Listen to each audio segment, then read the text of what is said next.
ॐ नमो नारायणाय नमः। ॐ नमो भगवते वासुदेवाय। नमस्कार दोस्तों, आज के इस वीडियो में हम भगवान श्री विष्णु की परिवर्तनी एकादशी की व्रत की कथा का श्रवण करेंगे। परिवर्तनी एकादशी में भगवान श्री विष्णु के 5वें अवतार वामन की पूजा अर्चना की जाती है। जो भी भक्त इस रूप में भगवान श्री नारायण की पूजा अर्चना करता है उसे एक साथ तीनों ही देवताओं के आशीर्वाद की प्राप्ति होती है। भगवान श्री हरि के साथ ही ब्रह्मा जी और शिव जी के आशीर्वाद की कृपा भी प्राप्त होती है।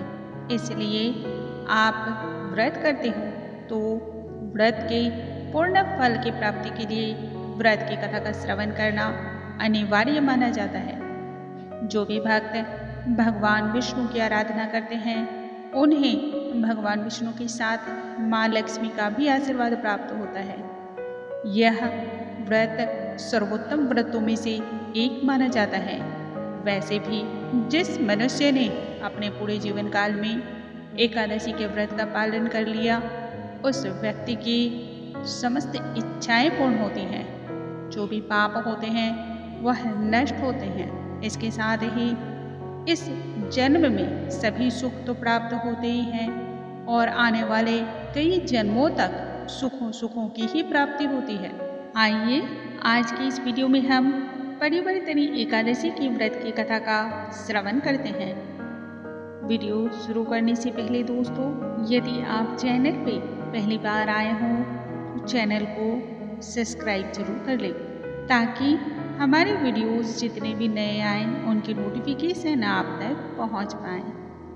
सर्वप्रथम हम भगवान श्री गणेश का ध्यान कर लेंगे और उसके बाद व्रत की कथा का आरंभ करेंगे।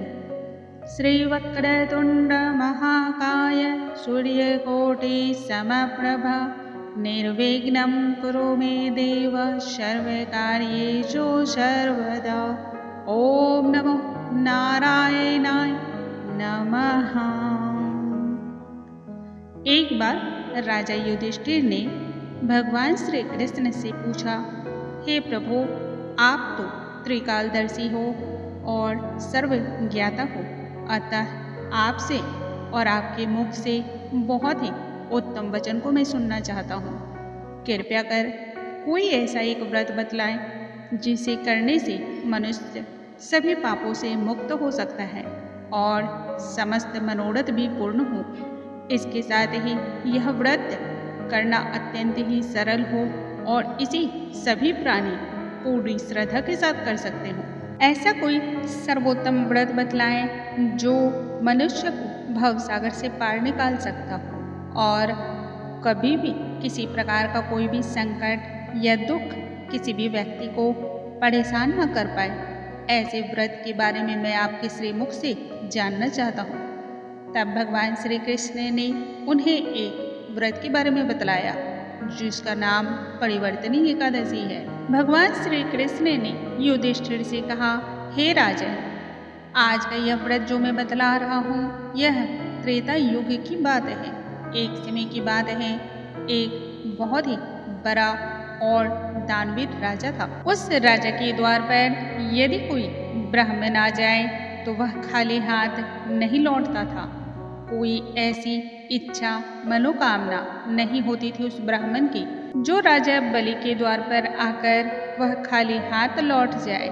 राजा बलि स्वयं इस बात का ध्यान रखता था और सर्वोपरि भी मानता था। राजा बलि को बैर था तो सिर्फ और सिर्फ देवताओं से और भगवान इंद्र से अत्यधिक वह नाराज क्रोधित रहता था और इसी कारण अपनी सारी दानवी शक्ति का प्रयोग करते हुए राजा बलि ने इंद्रलोक पर विजय प्राप्त कर ली। इसके साथ ही तीनों लोकों पर उसका आधिपत्य हो गया।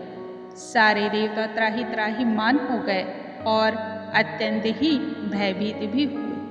समझ में जब उनके कुछ न आया तब उन्होंने भगवान श्री हरि के चरणों में वंदना करनी शुरू की भगवान श्री हरि के पास सभी देवी देवता पहुंच गए और उनसे अपनी समस्या कह सुनाई। उनसे यह भी कहा कि हम सभी अत्यधिक प्रताड़ित हुए हैं और समझ कुछ भी नहीं आ रहा है। यदि यही हाल रहा तो प्राणी त्राहि त्राहि मन कर उठेंगे। हे प्रभु, कोई रास्ता बताएं, कोई ऐसा उपाय निकालें जिससे समाधान निकल पाए और इसके तहत हम सभी को शांति की प्रतीतता हो। भगवान विष्णु ने जब देवताओं की इच्छा को जाना और उनके दुर्दशा को देखा तो उन्होंने आश्वासन दिया कि हे देवताओं, मैं आपके दुख से भली भांति अवगत हूँ, अतः आने वाले समय में मैं बहुत जल्द आपकी समस्या का कोई न कोई निवारण ढूंढ निकालूंगा और आपकी परेशानी खत्म कर दूंगा। इस प्रकार के आश्वासन को मिलने के बाद सभी देवता अपने अपने धाम को प्रस्थान कर गए। देवताओं को दिए गए आश्वासन के तहत भगवान विष्णु ने भूलोक पर जन्म लेने का एक बहुत ही उत्तम सा लीला रचा। इस कार्य हेतु उन्हें भूलोक पर जन्म लेना होगा, यह निर्णय करते ही उन्होंने एक ऐसी माता का चुनाव किया जो कि अत्यंत ही पतिव्रता और सभी गुणों से युक्त थी। माता अदिति के मुख पर एक अलग ही प्रकार की दिव्य ज्योति और ऊर्जा थी। माता अदिति के गर्भ में भगवान श्री हरि ने अपना जन्म लेने का स्थान तय किया और इसके तहत एक शुभ घड़ी में भगवान विष्णु का जन्म हुआ।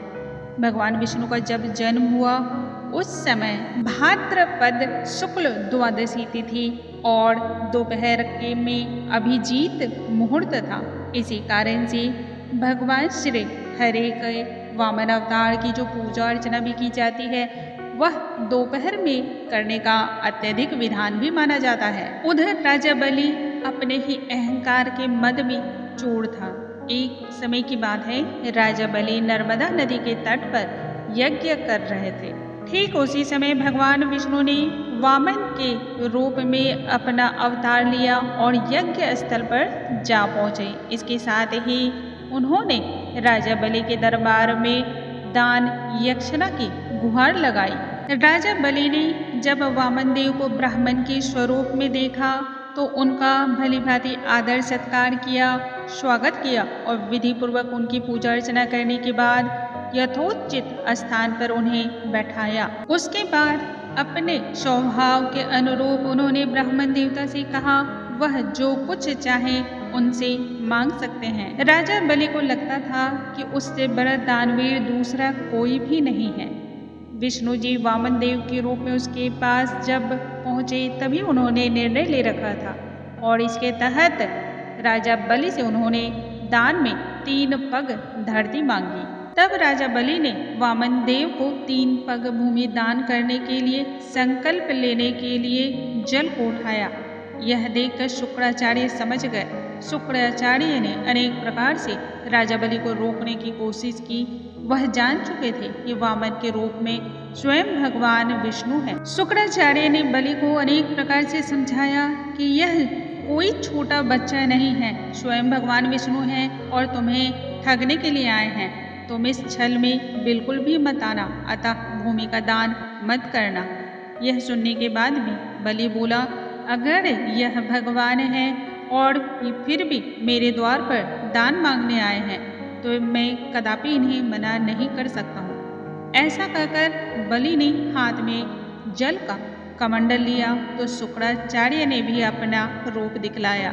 शुक्राचार्य ने बहुत ही छोटा स्वरूप धारण किया और कमंडल की डंडी में जाकर बैठ गए ताकि कमंडल से पानी बाहर ही ना निकल सके और राजा बलि संकल्प ना ले पाए। वामन देव शुक्राचार्य की योजना समझ गए थे। उन्होंने तुरंत ही एक पतली सी छोटी सी डंडी ली और कमंडल की डंडी में डाल दी, जिससे अंदर बैठे शुक्राचार्य की एक आंख फूट गई और वह तुरंत ही कमंडल से बाहर आ गए। इसके बाद राजा बलि ने वामन देव को 3 पग भूमि दान करने का संकल्प लिया। राजा के संकल्प लेते ही वामन देव ने अपना आकार बड़ा किया, अपने असली स्वरूप में आए तथा एक पग में उन्होंने पृथ्वी, दूसरे पग में स्वर्ग नाप लिया और इसके बाद उन्होंने राजा से कहा, अब मैं तीसरा पग कहाँ रखूं? तुमने मुझे 3 पग भूमि दान करने का वचन दिया है, अतः अब इसका समाधान भी तुम ही निकालो। इस पर बलि ने कहा, हे प्रभु, तीसरा पग आप मेरे सर पर रख दीजिए। ऐसा सुनते ही भगवान विष्णु ने राजा बलि से कहा, मैं जैसे ही तुम्हारे सर पर पैर रखूंगा वैसे ही तुम पाताल लोक को चले जाओगे। यह सुनने के बाद भी राजा बलि विचलित न हुआ और सहर्ष उनके इस निर्णय को उन्होंने स्वीकार किया, सर माथे पर लगाया। भगवान विष्णु राजा बलि की दानवीरता से अत्यधिक प्रभावित हुए और प्रसन्न भी हुए। अतः उन्होंने राजा बलि को आशीर्वाद दिया कि मैं 4 मास तक पाताल लोक में आकर ही विश्राम करूंगा और वहां पर मैं अपनी निद्रा को पूर्ण करूंगा। तब भगवान विष्णु ने राजा बलि को पाताल लोक का राजा बना दिया। इस प्रकार से जो भी व्रत करते हैं, जो भी व्रत की कथा का श्रवण करते हैं, उन्हें संपूर्ण सुखों की प्राप्ति होती है।